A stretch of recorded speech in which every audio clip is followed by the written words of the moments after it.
much. We have Jonas Gahr here, who is as you know, the Prime Minister of Norway. He's a great gentleman, highly respected, beloved in his country. And we've had talks on the war with Ukraine, Russia, and trade.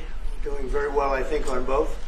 We've had some pretty good movement in every respect. The war is very important that it ends with, I used to say, 2,500 people a week dying, young people, mostly soldiers from Russia and Ukraine. And we want to end that war. We want to end it quickly. And I think we've made a lot of progress. And we'll see what happens. This next few days is going to be very important. Meetings are taking place right now. Additionally, we talked about trade, and we get along very well on trade. We'll do something, but I think the Prime Minister knows that over the years, the United States has been very good to a lot of people, and it's time for us to benefit also. So we're going to have a good relationship on trade, and we discussed other things also. But Mr. Prime Minister, it's an honor to have you with us. Thank you very much. Well, thank you, Mr. President. This year is 200 years since the first immigration from Norway to the US. We come here early in your term. Appreciate that you take time. We have highlighted that very close cooperation. We are allies. We look after security in the north, in the Arctic. A lot of confidence between our services. We have discussed in detail the war in Ukraine. I have saluted the President for his initiative to make progress towards something that can be a ceasefire and an end to this terrible conflict. It is a complex picture, but it needs political will and push, and we have exchanged ideas on that. And then I think the President and his team have been open to hear our perspectives. And on trade, we have also emphasized that we can benefit, both of us, by trading.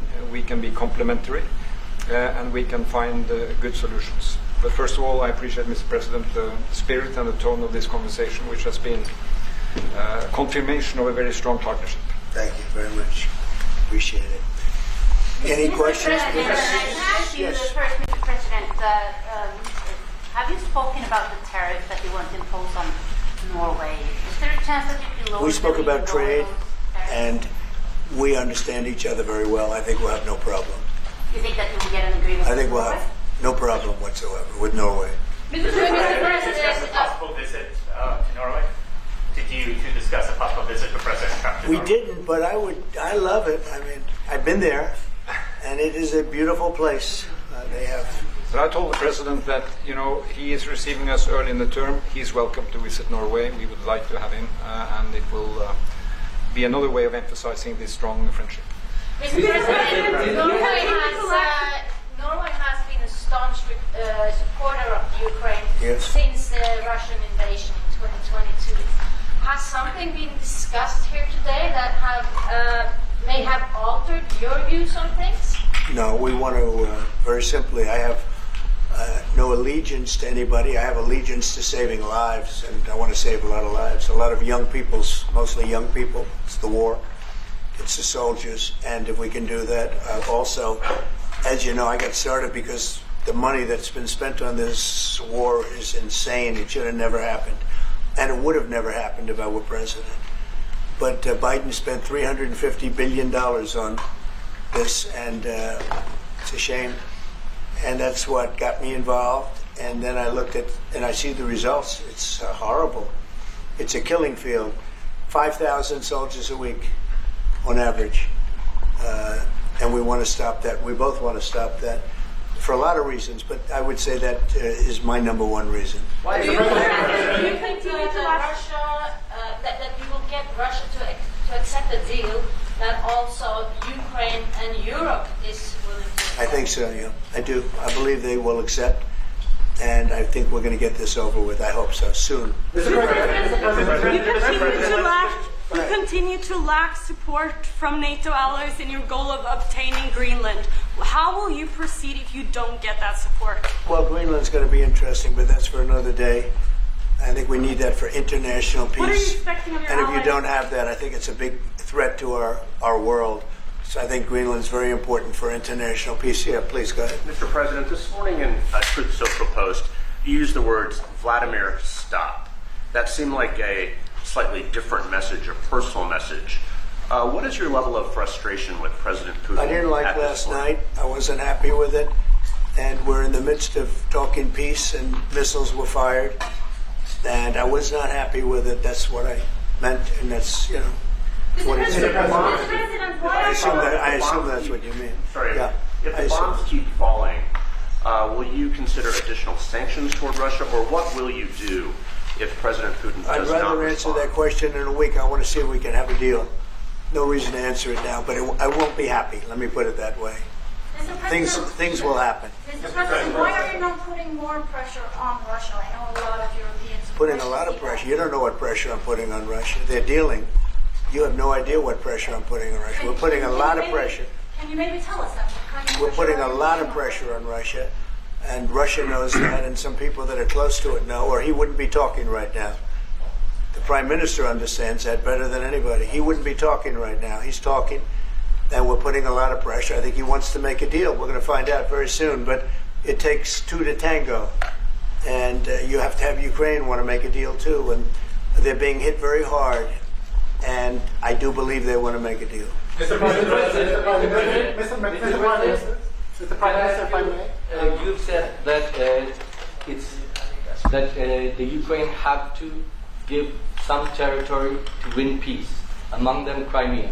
Do you stand by that? And I know that the former NATO General Secretary today has told you that he does not agree, and he believes in territorial integrity of the Ukraine.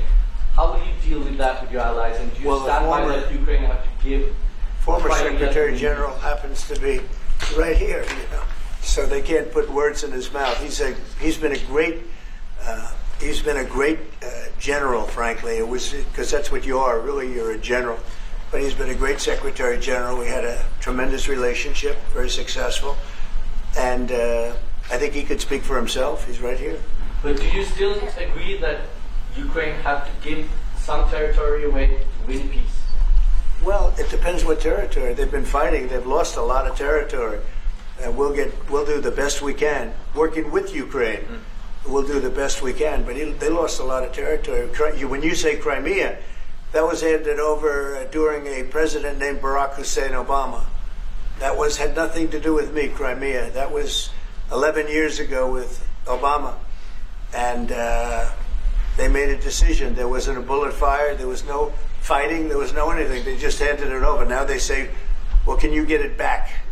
I think that's going to be a very difficult thing to do. That was given by Barack Obama when he was president, not by Donald Trump. Thank you, Mr. President, I had a long You have a meeting, peace Mr. President. proposal that you put on the table. It's a 30-day ceasefire proposal. Your national security team presented it to both Ukraine and Russia. 2 months ago, Ukraine agreed to that ceasefire proposal immediately.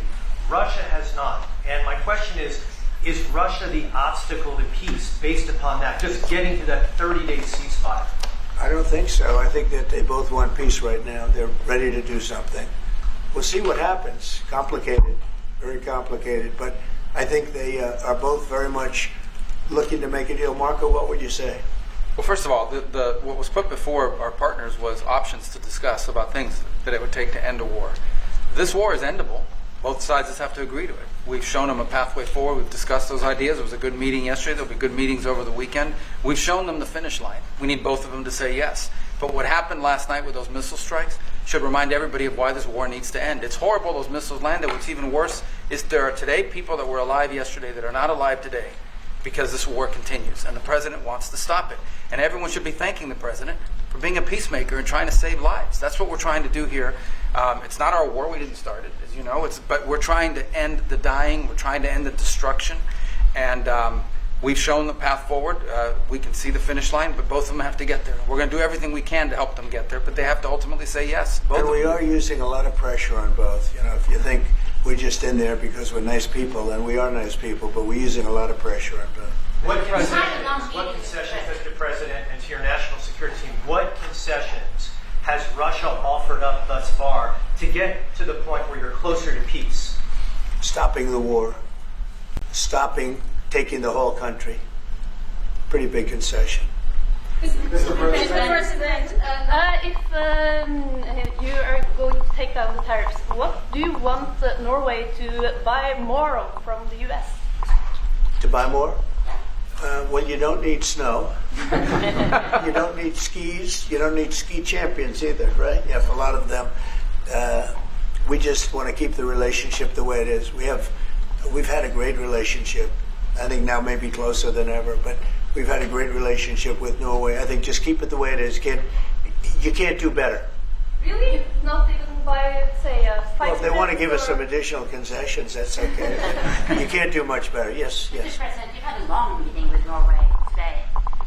You said that Norway is doing a lot of things right, but on the Ukraine, if I can ask both you and the Prime Minister, did you find common ground today on Ukraine and the peace plan? Totally. It's totally common ground. The Prime Minister can speak about it, but I can just say he wants to see people stop dying more than anything else, and he'd like to see it end. He's going to help us end it. Can I say that to move towards an end of this war, U.S. engagement is critical, and President Trump made that possible. That is clear, that is obvious, it's really happening. Now the important thing is that both parties have to know that they have to deliver, and they have to feel the pressure to deliver. Ukraine is under attack. They are defending themselves. Lives are being lost. And we believe very firmly that there needs to be a ceasefire, the initiative taken by the US some time ago. It needs to be respected. And then to move on to something which both parties can own. That is the complicated part in such a dramatic war. And here I believe Europeans and Americans working together, as we do much closer now. And I salute the team of President Trump of being, open in that process. We had a good discussion on this today.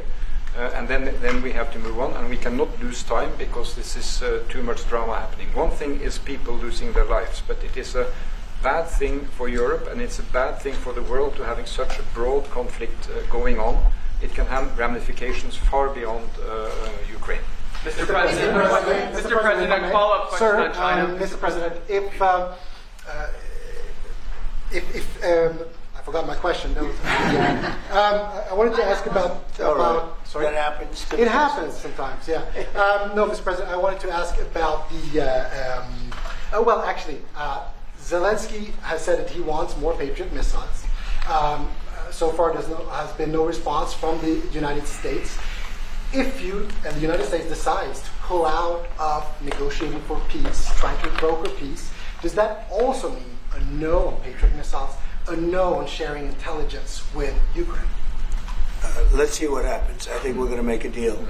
And if we make a deal, that'll be wonderful. We won't have to worry about your question. You can ask that question in 2 weeks, and we'll see. But I think we're getting very close. The Prime Minister feels the same way, and we'll hopefully not have to answer that question. Mr. President, Norway is the third country to be officially invited to the White House after Liberation Day. Why did you invite Norway so soon to the White House? Because I like them. And I like your Prime Minister, and I like the way your government runs. And I respect the King. He's highly respected in Norway. It's a great thing, not an easy thing to do. He's done a great job. Yeah. Would you like an invitation to visit the King? Absolutely. You get me that invitation. I just told the President he's welcome to visit Norway. President Trump, we're quite hard. Yeah, please. You've said before that you like the Norwegian Petroleum Fund, and I'm wondering if that has been up for discussion today, the way that we have structured our money and whatever. Well, this fund was created in the late 1990s to save for future generations the income from oil and gas.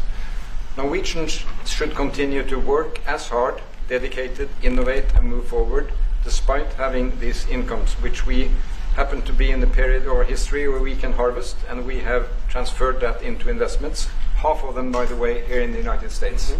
So I think this is a model which we have been able to explore. If we can share experiences, and we do with our colleagues in the US, you never copy this one-to-one. but there can be techniques and way of working that we have used in organizing our fund. Jens Stoltenberg was the finance minister when the first dollar entered that fund, so he is a safe hand to have as a finance minister today.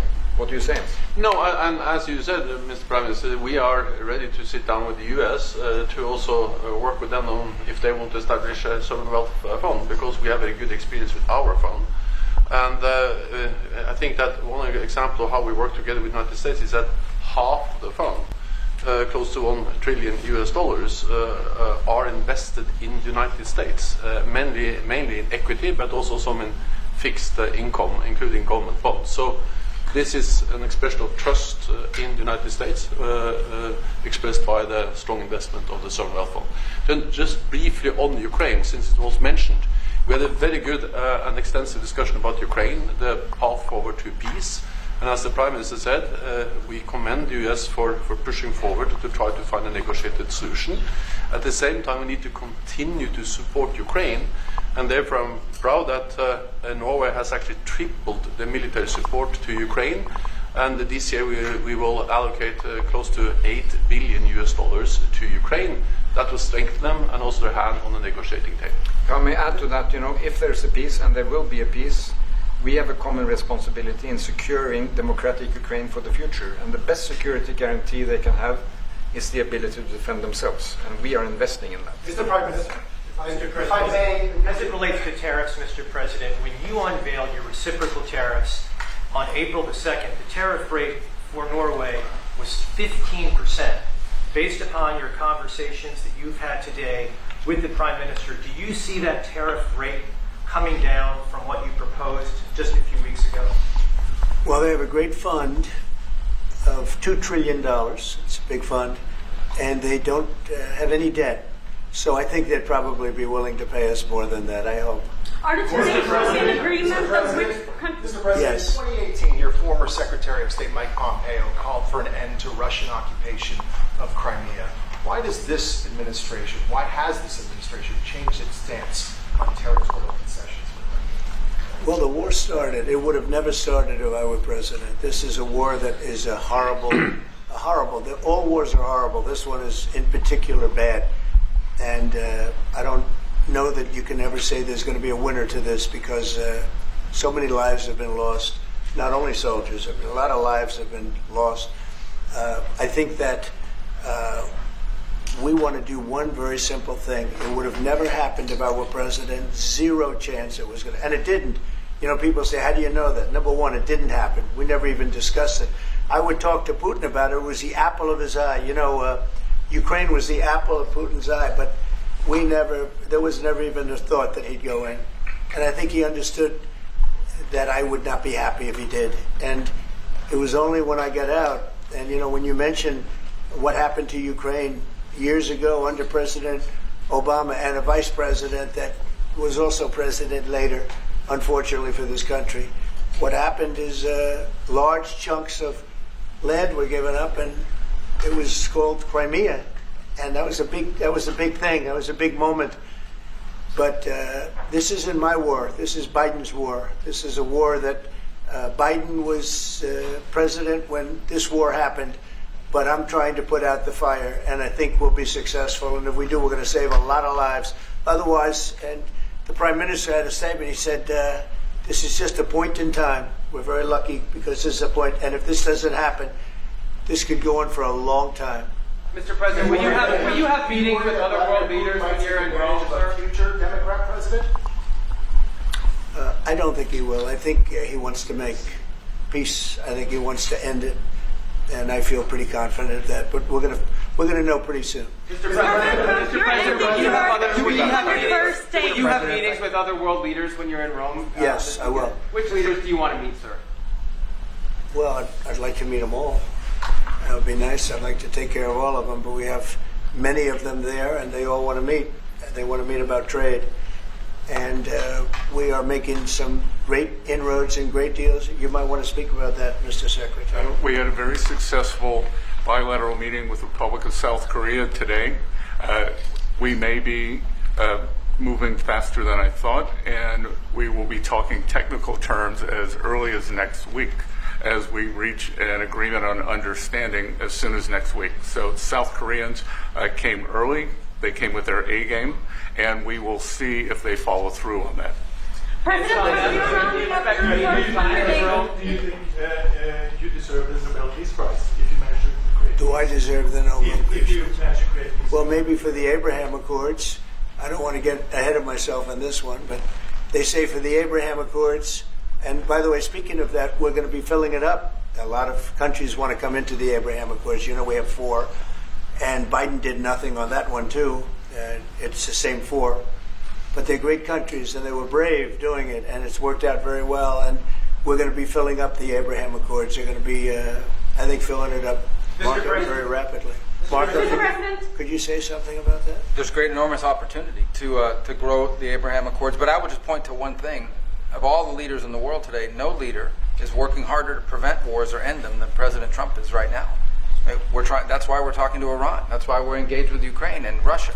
It's the desire to prevent these wars from breaking out and to end the ones that exist already. And again, I just think it's tremendous for our country to be led by a president who desires to bring peace and establish peace and protect peace. So it's hard work. Mr. President. You know, Marco just mentioned something that maybe we should talk about for just a second, if we could, Mr. Prime Minister. And you're involved in it too, because you've been involved in the world and peace. But I think we're doing very well with respect to Iran, and we're having very serious meetings. And there are only 2 options, and the one option is not a good option. It's not a good option at all.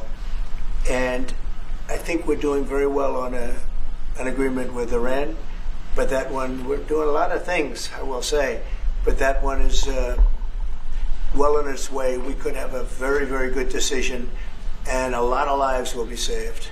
Mr. President, on the economy, there was a slowdown as it relates to home sales in the month of March, the slowest pace since 2009. Is that an economic indicator, and perhaps the Treasury Secretary can weigh in on this as well, is that an economic indicator that concerns you about the broader U.S. economy? No, they had very good numbers on housing today, extremely good numbers, and that's despite interest rates, because, you know, if you look at what happened, everyone said, oh, I said I was going to get prices down. I did. Energy just hit $1.98 in a couple of states. It's way down. Energy's down, and we're about $64 a barrel. When I came in, and we were looking at $89, $90, $95. And by the way, that helps us solve the war too. Having those energy prices is a big incentive for Russia to also agree with solving the war problem. Groceries are down. When I was with you 2 months ago, you were complaining about eggs. I said, I just got here. I was here for about a week when the press started saying about eggs have gone through the roof. I said, I just got here. Tell me about eggs. And they happened. They went through the roof and you couldn't get them. So we just had a big Easter egg hunt at the White House. Thousands and thousands of eggs. And the price was down 87%. So we did a great job. Housing is doing very well. We should lower interest rates. That's the Fed. I hope they lower interest rates. That's the smart thing to do. Be ahead a little bit, although already it's a little bit late. But in the end, we just have a great country. We have a very strong country, and we have every other country. I can't think of one country that doesn't want to negotiate a deal. And they either negotiate a deal or we set a deal that we think is fair. Because we don't have to go through all of these. It would be physically impossible. You know, you have so many people that really understand it, which is a very small group of people here. And we are going to, at some point, just set prices for deals. Some will be tariffed. Some treated us very unfairly. They'll be tariffed higher than others. But we've been ripped off for many, many years. The United States has been ripped off like no country probably in the history of the world has been ripped off for 45, 50 years. And countries have gotten rich by doing that with the United States. We've taken care of their militaries, and military is another subject we talk about. We're not going to make that subject to any of the deals, but you know the same countries that I do where we virtually take care of their military and then don't get treated fairly on trade. So the people, and I don't blame those countries, I blame the people that sat at that beautiful desk right behind you, because those people didn't do the job for this country. And they let us lose $4 billion a day on trade. We were losing $4 or $5 billion a day on trade when I got here. And now we're going to be much better than breaking even. And we're going to be making $4 or $5 billion a day on trade. So, I don't blame any country, not the worst of them. And we were abused by countries. I blame the President of the United States that happened to be sitting when these deals were made. Disgraceful. When I was here, we had a great 4 years. We had the most successful economy in the history of our country, my first term. And we were very tough on trade. And with China, as you know, they paid hundreds of billions of dollars in tariffs. But nobody else ever did that. China paid not 10 cents to any other president. And but not only China, virtually every country got away with murder. And we just can't let that happen. Thank you very much, everybody. Thank you very much. Appreciate it. Thank you.